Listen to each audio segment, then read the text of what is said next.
see. Yomi. Congrats. My baby.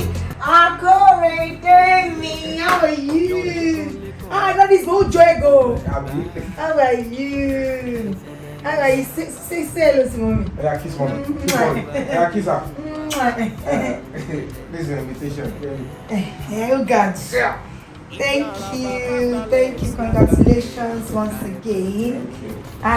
Oh God. Ayome.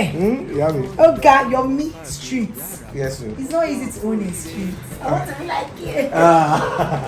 Baba Lai. Goodbye, you know, You have a letter from Nobel.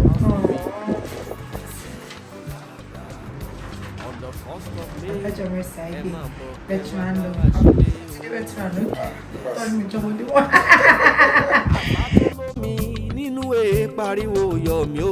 Relevant information attached.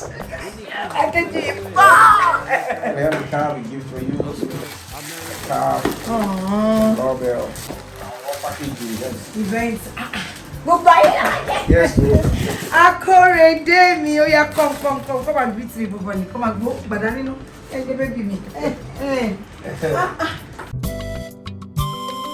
Yomi ọmọ Fabiyi, Lukman, okòrìrè.